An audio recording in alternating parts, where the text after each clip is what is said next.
Assalomu alaykum qarindoshlar. Bugungi videomda sizlar bilan shu bolalarninki yangadagi bizning o'tgan narslarimizning ta'siri haqida azroq o'rtoqlashmoqchiman. Ya'ni buni boshlashdan burun sizlar bilan bunday bir voqelikni o'rtoqlashay. Mening opam o'qituvchi bo'lganlik sababidan burunqi o'qituvchilar doskaga bor bilan xat yozib dars o'tadigan bo'lg'achqa shu borda turaverganlik sababidan nafaslanish yo'lida patmuş bopmu qish mezgillarida ko'parak masla ko'riladi. Opam bilan dadam bir kuni doktorxonaga beribdi.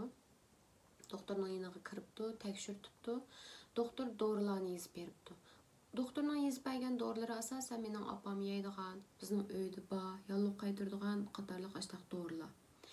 Shuna opam doktor qarab qo'y, "Ukam, mening uyimda bu dorilar botdi" debdi. Ondan doktor opam qarab, "Hada, sizning uyingizdagisi dori. Ama men sizga retsep yozib berma" debdi. Opam bilan dadam shu yerda "Ukam, bek to'g'ri gap qildingiz, rost demisizmi" deb shuna deyishib yinib chiqibdi. Uyga kelgandan keyin biz buni bizam muloyiza qilishdik. Mana shunga o'xshash hayotimizda biz o'rganadigan, biz qo'llanadigan, biz ishlatadigan narsalar haqiqatan ko'p. Ama biz uninki tartibini, qonundan keyin qaysini qildiganligimizni, nimadan keyin nima o'rganadiganligimizni, tartiblashimizda xatoligimiz bo'lganligi uchun uning miqdorini ba'zini jiq, ba'zini oz qilib qo'yganligimiz uchun ishlarimizning unumi ko'rilmaydigan, ishlarimizning natijasi yaxshi bo'lmaydigan holatlar mushundan kelib chiqadigan degan bir xulosani shu vaqtda men his qilgandim. Endi biz buni bolalarni o'qitish jarayoniga qanday tatbiqlaymiz desanglar, men bu haqda azroq izlanib qoldim.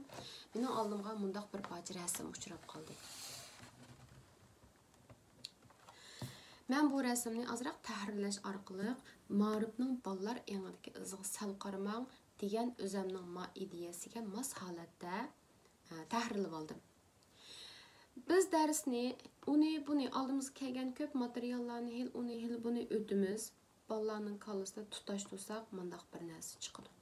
Biz darsni mundaq o'tib, bugun men o'tdim, ertaga o'tdim deb o'tib qo'yganimiz bilan, lekin bolalarning kallasida o'rgangan narsalar mush izbit qoladigan gap.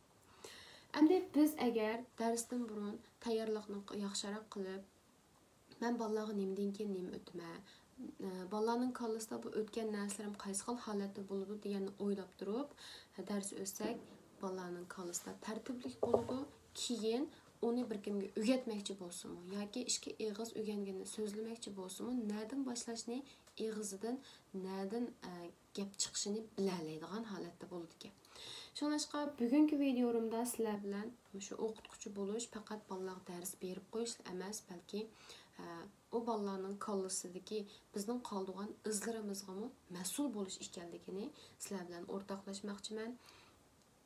Bu rasmni men tema haqida izlanayotganda to'rdan uchirtib qilib azroq tahrirlash orqali qoldirib qo'ydim.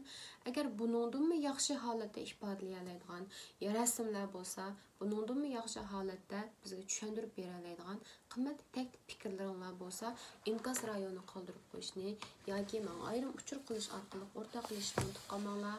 Keyingi qatamliq videomizda ko'rishguncha omon bo'linglar. Allohga omonat.